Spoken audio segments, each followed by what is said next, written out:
You know, people often imagine that the story of Sam Altman versus SpaceX was some sort of cosmic rivalry, like two rockets aimed at each other on a collision course. But the truth, well, the fictional truth I'm telling you now for the sake of drama, is that it felt more like standing at the edge of a launch pad watching two different futures compete for ignition. And I remember pacing through the dim corridors of the SpaceX factory at 2 a.m, engines humming in the distance like metallic heartbeats, thinking about how innovation isn't just about building rockets or training algorithms, but about deciding which risks are worth taking. And in this story I'm telling you, Sam kept pushing the boundaries of intelligence, while I kept pushing the boundaries of physics. And sometimes our visions felt like parallel lines racing toward infinity, never quite touching, but always aware of the other's presence. And I get these messages, fictional ones of course, where he'd say things like, "Elon, the frontier isn't just above us, it's inside the machine." And I'd reply, "Sam, the machine can dream all it wants, but I still have to build something that won't explode on ascent." And we'd laugh in that between genius and madness way innovators tend to do.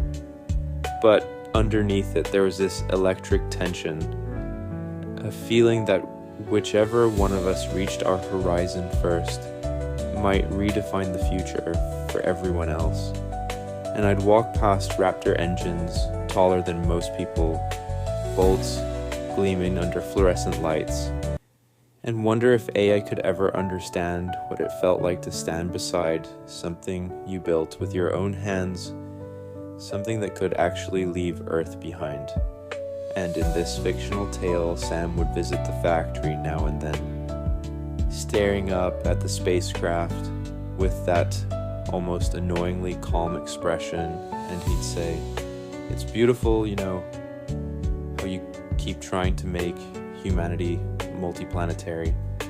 And I'd say, "Well, someone has to make sure we have a plan B in case your super intelligent creation gets moody."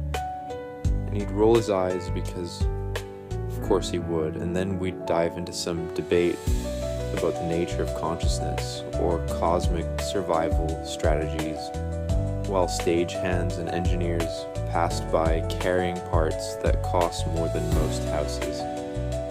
And sometimes I'd think maybe we weren't rivals at all. Maybe we were just two people staring at the same future from opposite sides of a starship hull, and the fictional tension people whispered about was really just the pressure of ambition compressed into a narrative, like dark matter shaping the galaxy without ever being seen. And every time a rocket lifted off, flames stretching downward like the tail of a newborn sun, I'd imagine Sam somewhere watching, wondering whether the future would be built by engines roaring upward or algorithms dreaming forward. And even though our paths diverged and our visions occasionally collided in the public imagination, the truth in this made-up monologue is that the story was never about one of us beating the other. It was about how technology advances in waves. Some launched from steel towers, others trained inside glowing servers, and maybe someday, those waves meet, merge, and carry humanity into whatever comes next, because whether it's a rocket racing toward Mars or an AI reaching beyond human thought, it all comes down to the same question. How far are we willing to go to build the future we believe in? And so the next phase of this whole fictional saga, because again, this is the story as I'm telling it, not reality, began during one of those nights when the launch pad fog rolls in from the coast and wraps everything in this eerie science fiction glow. And I found myself staring at Starship's stainless steel skin reflecting the red beacon lights like some slumbering titan waiting to wake. And I kept thinking about the last conversation Sam and I supposedly had in this tale, where he told me he was working on something beyond scaling, beyond training, beyond even intelligence as we define it. And I laughed because, honestly, in this story, I like to pretend that nothing scares me except maybe a Falcon 9 engine deciding to develop a personality mid-burn. But the tone in his voice stuck with me, like he glimpsed a door to the future that even I hadn't tried to kick open yet. And so I went back inside, weaving through the maze of rocket stages and tooling rigs, and I started imagining what humanity would look like if SpaceX reached Mars at the same moment Sam's fictional super AI crossed some kind of invisible threshold. And the thought was both exhilarating and terrifying, because what happens when the species becomes multiplanetary at the same time as its machines become something more than machines? And later, in this invented narrative, Sam visited Boca Chica again, standing on the roof deck overlooking the construction sites as welders sparked like tiny stars against the night. And he said, "Elon, you're building a future where humans live on two worlds." And I said, "Well, you're building one where humans evolve without even leaving Earth." And we both paused because the weight of those ideas hit us at the same time, like gravity suddenly remembered to apply itself. And then he asked, hypothetically of course, what if the biggest challenge isn't reaching Mars or aligning AI but doing both at once? And I told him, half joking, that's why I build rockets, Sam, because if things go sideways with your machine, Mars is far enough away to think. And he smirked because in this made-up story he always smirks right before dropping some cryptic line like, maybe distance won't matter someday.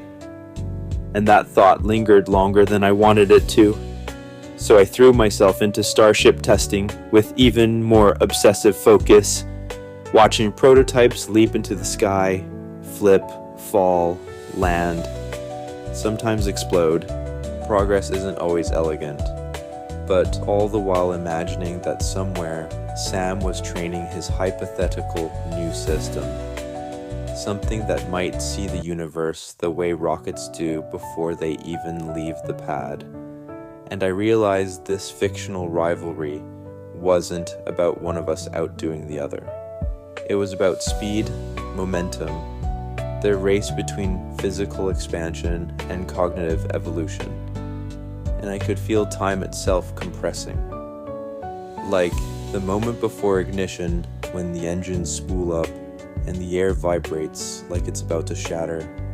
And I knew, at least in this story, that both our futures were accelerating, intertwined, heading toward some inevitable point where rockets and intelligence meet in a way no one fully understands yet. And the only thing I could think to do was push harder, fly higher, build faster, because whether Sam's creation rises from silicon or mine rises on pillars of fire, the future's coming either way, and I want to make damn sure humanity is ready for it. And the strangest part of this whole fictional odyssey came later, when I found myself standing alone inside the cavernous He Bay, where starship sections rose like metallic cliffs, and the echoes of footsteps, cranes, and distant machinery folded into this low industrial symphony that somehow made me think about Sam more than rockets.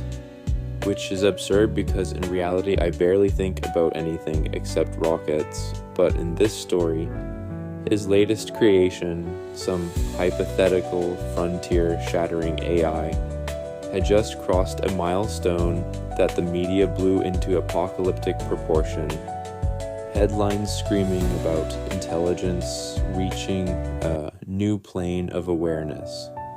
And of course they exaggerated because that's what they do. But in the fictional world I'm weaving here, it hit me like a shockwave. And I couldn't shake the idea that while I was shaping steel and methane engines, he might be shaping something that could rewrite the fabric of civilization itself. So, I went outside and climbed the scaffolding along the launch tower, just to clear my head, rising higher and higher until the wind whipped so hard it felt like Mars already. And from up there I could see the entire starbase complex stretching out like a giant circuit board etched into the earth. And I thought, maybe this is what Sam sees when he looks at his neural networks, patterns, possibilities, interlocking systems waiting to ignite.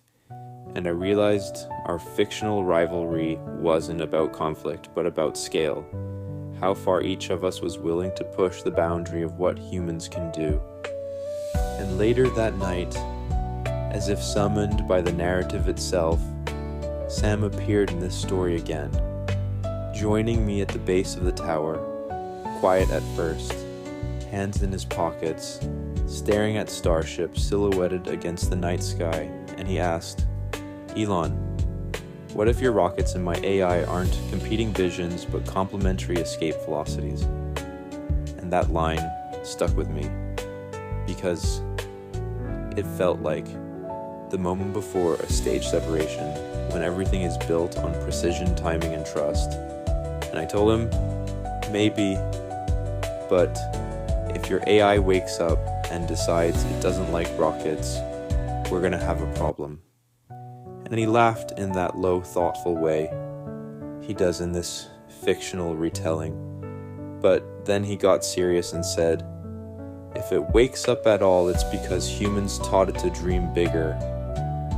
And I looked at Starship, this colossal metal dragon we were building to carry humanity to new worlds, and I wondered if someday Sam's fictional AI might dream of those worlds too, not as data points, but as destinations.